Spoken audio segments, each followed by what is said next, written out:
Section 1. Greek island holidays, can I help you? Yes, I hope so. I have a friend who's just come back from Corfu, and she's recommended some apartments in Arelis. She thought they might be on your list. Arelis, let me see. Can you give me the names? Yes, the first's Rose Garden Apartments. I'd like to go with another friend in the last week of October. Well, we've got a lovely studio flat available at that time. I'm sure you'd enjoy the entertainment programme there too, with Greek dancing in the restaurant. And the cost for each of us? £219. That sounds very reasonable. I'm just jotting down some notes. Now, the second one she mentioned was called Blue Bay. Blue Bay. Yes, in fact, that's very popular, and it has some special features. Really? The main attraction is the large swimming pool with salt water. Much healthier, I understand. That's right. And it isn't far from the beach either, only 300 metres. And only around half a kilometre to some shops, so you don't have to be too energetic. Is it much more expensive than the first one? Let me just check. I think at the time you want to go, it's around £260. No, £275 to be exact. Right, I've got that. Now, there are just 2 more apartments to ask you about. I can't read my own writing. Something to do with sunshine, is it? I think you meant the Sunshade Apartments. They're on a mountainside. Any special features? Yes, each room has its own sun terrace, and there are shared barbecue facilities. Ooh, sounds lovely. Yes, it is rather well equipped. It also provides water sports. It has its own beach. There are facilities for water skiing. Any kite surfing? My friend's quite keen. Not at the hotel, but I'm sure you'll find some in Arelis. There's also satellite TV in the apartments. And how much is that one? £490 with 2 sharing.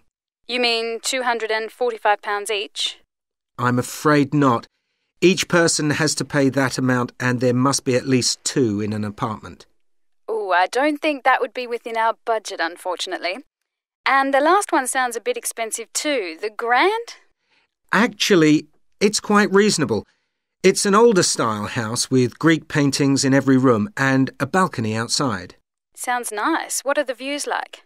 Well, there are forests all round, and they hide a supermarket just down the road, so that's very useful for all your shopping needs. There's a disco in the area too. And the price? £319 at that time, but if you leave it till November, it goes down by 40%. Too late, I'm afraid. Well, why don't I send you a brochure with full details, Miss... Nash. But don't worry about that. I'm coming to Upminster soon, and I'll call and get one. I just wanted to get an idea first. Well, that's fine. We've got plenty here when you come. If you've got a minute, could I just check a couple of points about insurance? I got one policy through the post, but I'd like to see if yours is better. Fine. What would you like to know? Well, the one I've got has benefits, and then the maximum amount you can claim. Is that like yours? Yes, that's how most of them are. Well, the first thing is cancellation. If the holiday's cancelled on the policy I've got, you can claim £8,000. We can improve on that, Miss Nash. For Greek island holidays, our maximum is £10,000. That's good. Of course, our holiday won't even cost £1,000 together. It's still sensible to have good cover. Now, if you go to hospital, we allow £600. Yes, mine's similar. And we also allow a relative to travel to your holiday resort? My policy just says their representative will help you. You can see there's another difference there. And what happens if you don't get on the plane? Nothing, as far as I can see on this form. Don't you have missed departure? No, I'll just jot that down. We pay up to £1,000 for that, depending on the reason. And we're particularly generous about loss of personal belongings, up to £3,000, but not more than £500 for a single item. Then I'd better not take my laptop. Not unless you insure it separately. OK, thanks very much for your time. You've really been helpful. Can I get back to you? Your name is... Ben Ludlow. That's Ludlow. I'm the assistant manager here. I'll give you my number. It's 081 260 543 216. But didn't I phone 081 260 567 294? That's what I've got on the paper. That's the main switchboard. I've given you my direct line. Right. Thank you very much for your time. Section 2. For the second in our series about locally run businesses, we meet Simon Winridge, co-founder of the hugely successful Winridge Forest Railway Park. Welcome, Simon. Now, perhaps you can begin by telling us a little bit about how it all started. Well, during the 1970s, my wife Liz and I had just acquired 80 acres of sheep farming land, and we decided to settle down and have children. Pretty soon we had a daughter, Sarah, and a son, Duncan. The place was wonderful for the kids. They particularly loved trains and gradually built up an enormous network of miniature railway track. I began to develop larger-scale models of locomotives, but we didn't think anything more of it until I went on a trip to a theme park near Birmingham and decided we could do a much better job.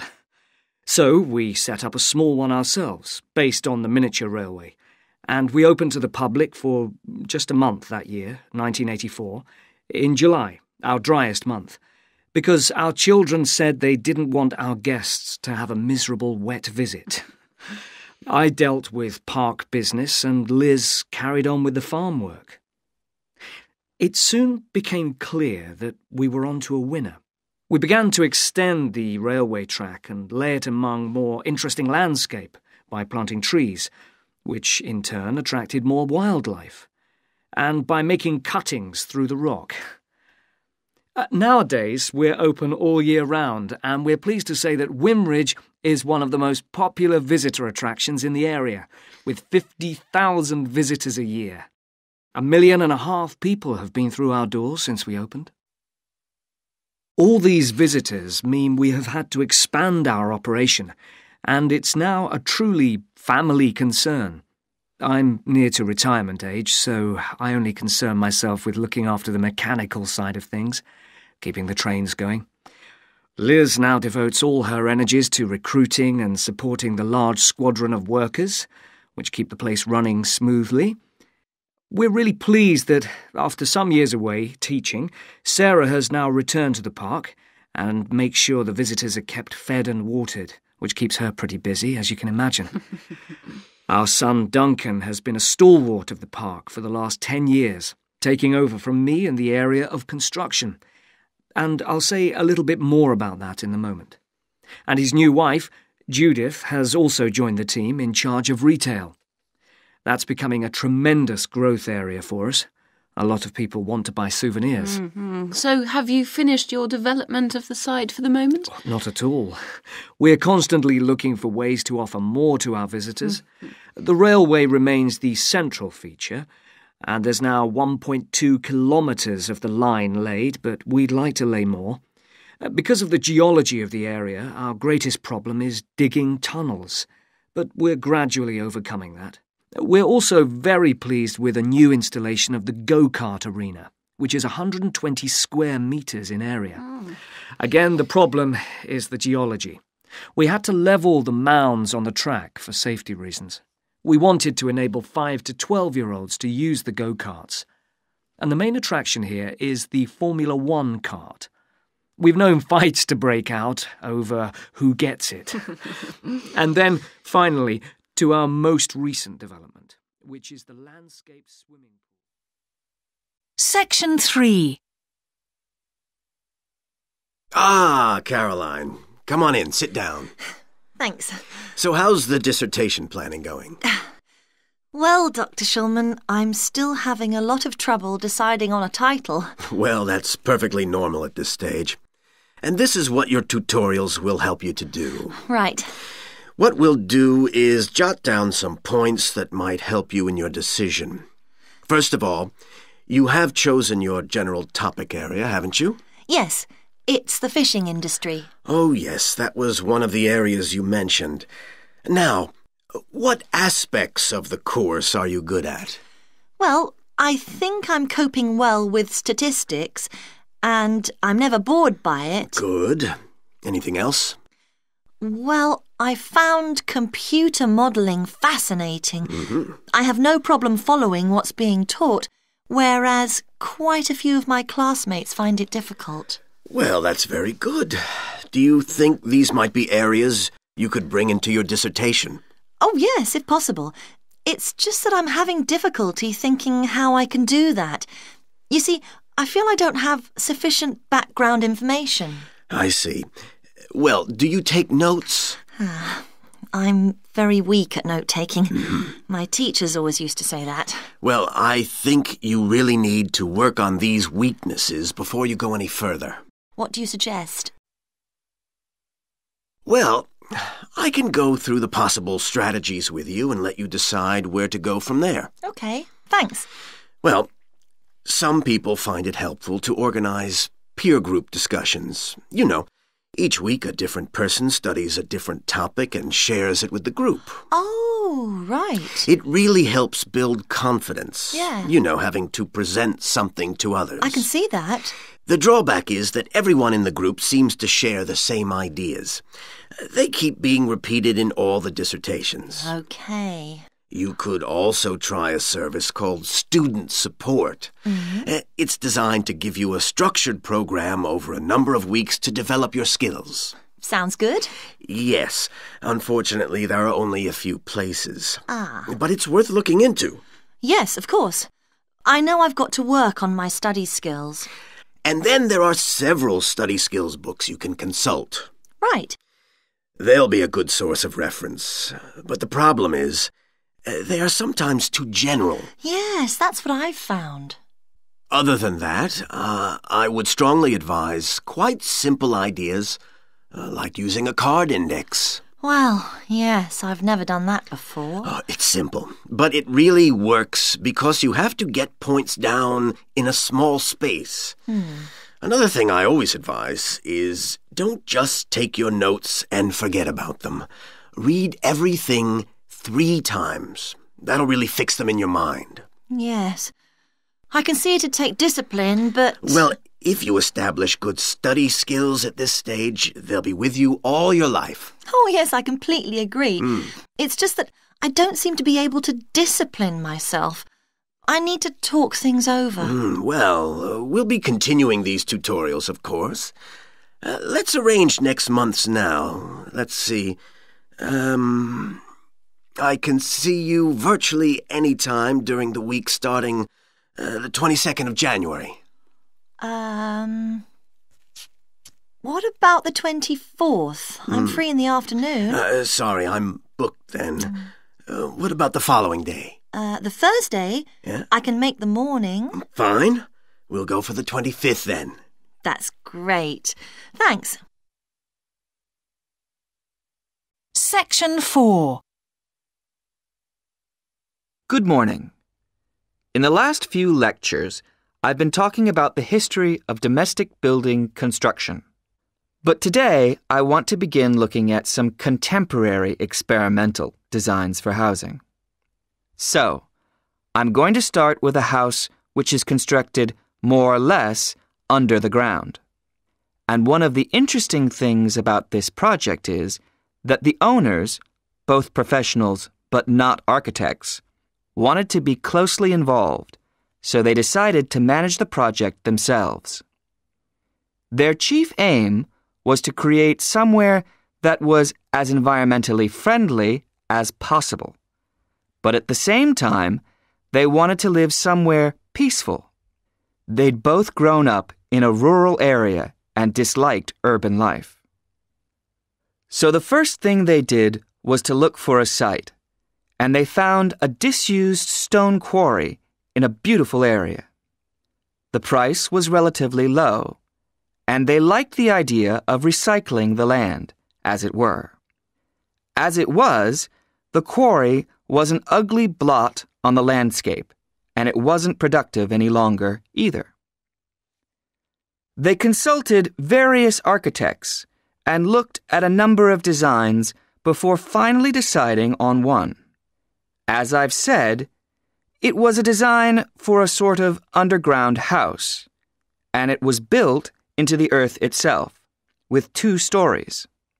The north, east, and west sides were set in the earth, and only the sloping south-facing side was exposed to the light.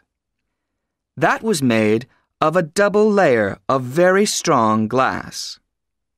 There were also photovoltaic tiles fixed to the top and bottom of this sloping wall.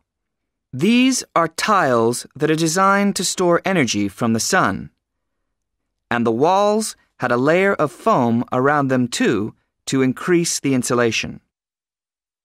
Now, what is of interest to us about this project is the features which make the building energy efficient. Sunlight floods in through the glass wall, and to maximize it, there are lots of mirrors and windows inside the house.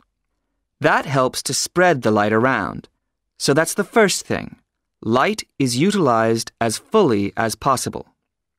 In addition, the special tiles on the outside convert energy from the sun and generate some of the house's electricity. In fact, and it is possible that in future the house may even generate an electricity surplus, and that the owners will be able to sell some to the national grid. As well as that, wherever possible, recycled materials have been used. For example, the floors are made of reclaimed wood, and the owners haven't bought a single item of new furniture. They just kept what they already had. And then there's the system for dealing with the waste produced in the house. This is dealt with organically. It's purified by being filtered through reed beds which have been planted for that purpose in the garden. So the occupants of the house won't pollute the land or use any damaging chemicals. It's true that the actual construction of the house was harmful to the environment, mainly because they had to use massive amounts of concrete, one of the biggest sources of carbon dioxide in manufacturing. And, as you know, this is very damaging to the environment. In total, the house construction has released 70 tons of carbon dioxide into the air. Now that's a frightening thought. However, once the initial debt has been cleared, and it's been calculated that this will only take 15 years, this underground house won't cost anything, environmentally I mean, because unlike ordinary houses, it is run in a way that is completely environmentally friendly. So, eco-housing like this is likely to become much more